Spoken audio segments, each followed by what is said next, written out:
ശരി, അപ്പൊ നമ്മൾ നേരത്തെ കണ്ട ഒരു വാർത്ത ഉണ്ടായിരുന്നു. നമ്മൾ നേരത്തെ കൗതുകത്തോടും ഭീതിയോടെയും പേടിയോടെയും ഒക്കെ കണ്ടുന്ന വാർത്ത, അതിന്റെ കുറെ കൂടി വിശദാംശങ്ങളിലേക്ക് പോകാം. അതായത് വിമാനത്തിന്റെ ലാൻഡിംഗ് ഗിയറിൽ ഒളിച്ചിരുന്ന് 13കാരനായ അഫ്ഗാൻ ബാലൻ ഇന്ത്യയിലെത്തിയ ആ വാർത്ത തന്നെയാണ്.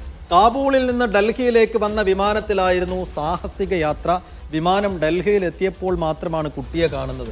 അപ്പൊ കുട്ടിയെ കണ്ടപ്പോൾ സ്വാഭാവികമായിട്ടും പിന്നീട് എന്താണ് ചെയ്യുക? സുരക്ഷാ നടപടികളൊക്കെ വളരെ പെട്ടെന്ന് തന്നെ പൂർത്തിയാക്കി കുട്ടിയെ കാബൂളിലേക്ക് തന്നെ തിരിച്ചയച്ചു. പക്ഷേ ആ യാത്ര ഇപ്പോഴും കൗതുകവും ഭീതിയും ഒക്കെ ഉയർത്തുകയാണ് എന്നുള്ളതാണ് അതിന്റെ ഒരു യാഥാർത്ഥ്യം. അതിന്റെ ഒരു വിശദാംശങ്ങളിലേക്ക് പോകാം അല്ലേ?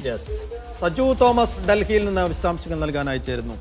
സജു, വലിയ പേടി തോന്നുന്നു. ആ കുട്ടി സുരക്ഷിതനാണ് എന്ന് ഈ ഘട്ടത്തിൽ വാർത്ത വരുമ്പോൾ വലിയ ആശ്വാസം തോന്നുന്നു. ഒപ്പം ചെറുതായിട്ടൊരു കൗതുകവും തോന്നുന്നു. ഇതെങ്ങനെ സംഭവിച്ചു എന്നാണ് സജു മനസ്സിലാക്കാൻ കഴിയുന്നത്. എങ്ങനെയാണ് ഈ വിമാനം എത്രയും ദൂരം സഞ്ചരിച്ച് നമുക്ക് വേണ്ട രീതിയിലുള്ള ഓക്സിജൻ ഒന്നും കിട്ടാത്ത ഇടങ്ങളിലൂടെയൊക്കെ സഞ്ചരിച്ച് താഴ്ന്നിറങ്ങി വന്ന് ഈ കുട്ടിയെ നമ്മൾ കണ്ടെത്തുമ്പോൾ അത് എത്ര വലിയൊരു സംഭവമായി മാറിയിരുന്നു സജു?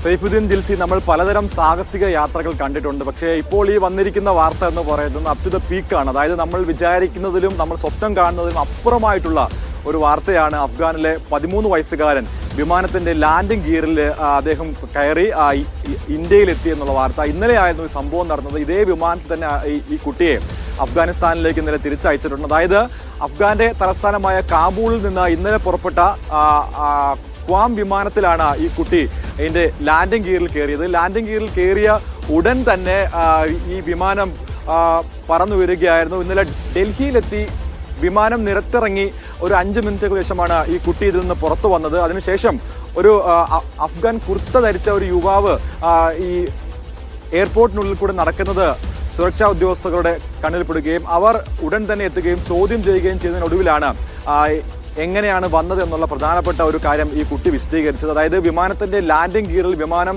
പറക്കുന്നതിന് മുൻപായിട്ട് അതിൽ കയറിയിരുന്നു എന്നാണ് ഈ കുട്ടി പറഞ്ഞത്. എന്തായാലും അതിസാഹസികമായിട്ടുള്ള യാത്രയായിരുന്നു. ഏകദേശം 90 മിനിറ്റുകളായിരുന്നു ഈ യാത്രയുടെ ദൈർഘ്യം. 1.5 മണിക്കൂറിൽ കൂടുതൽ ഈ വിമാനത്തിന്റെ ലാൻഡിംഗ് ഗിയറിൽ ഇരുന്നാണ് ഇന്ത്യയിലേക്ക് എത്തിയത്. ഇറാനിലേക്കുള്ള യാത്രയാണ് കുട്ടി ആഗ്രഹിച്ചതെങ്കിൽ പക്ഷേ എത്തിയത് ഇന്ത്യയിലാണ്. ചോദ്യം ചെയ്യുന്ന ശേഷം ഇന്നലെ 12 കൂടി ഇതേ വിമാനത്തിൽ തന്നെ അഫ്ഗാനിലേക്ക് അയച്ചിരിക്കുകയാണ്. എന്തായാലും വളരെ സാഹസികമായ, അതോടൊപ്പം തന്നെ ആശങ്കയും സന്തോഷവും നിറയുന്ന ഒരു വാർത്തയാണ്. പ്രത്യേകിച്ച് ഒരു ബുദ്ധിമുട്ടുകളും പ്രശ്നങ്ങളും ഒന്നുമില്ലാതെ തന്നെ ഈ കുട്ടി ജീവനോട് തന്നെയാണ് ഇന്ത്യയിൽ എത്തിയത്. ആ ഒരു ആശ്വാസം മുമ്പിലുണ്ട്. പക്ഷേ ഇതൊരു സാഹസിക യാത്ര മുൻപും സമാനമായി തന്നെ പല സംഭവങ്ങൾ ലോകത്തിന്റെ പല ഭാഗങ്ങളും ഉണ്ടായിട്ടുണ്ട്. പക്ഷേ ഇതിപ്പോൾ ഇന്ത്യയിൽ ഇപ്പോൾ രണ്ടാമത്തെ പ്രാവശ്യമാണ്.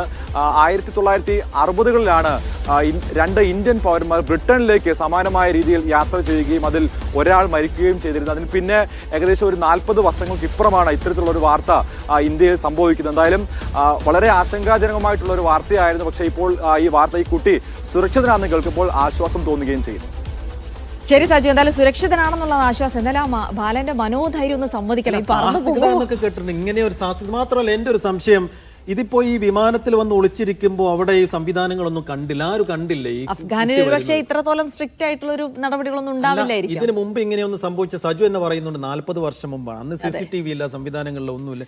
ഇപ്പോ ഇങ്ങനെ ഒരു കുട്ടി വിമാനത്താവളത്തിൽ വന്ന് ലാൻഡിംഗ് ഗിയറിന്റെ ഉള്ളിൽ ഒളിച്ചിരിക്കുന്നത് അവിടെ വിമാനത്താവളത്തിൽ അധികൃതരൊന്നും കണ്ടില്ലെങ്കിൽ നമ്മൾ വല്ലതും ആയിരുന്നെങ്കിൽ പൊടി പോലും കണ്ടുപിടിക്കാനുണ്ടാവില്ല. കാരണം ഇത് പറന്നു വരുമ്പോൾ തന്നെ ബോധം പോയിക്കൊള്ളുന്നുള്ളതാണ്. ശരി, എന്തായാലും ബാലൻ അത്ഭുതകരമായി രക്ഷപ്പെട്ടു എന്നുള്ളത് സന്തോഷം നൽകുന്ന വാർത്തയാണ്. ശരി.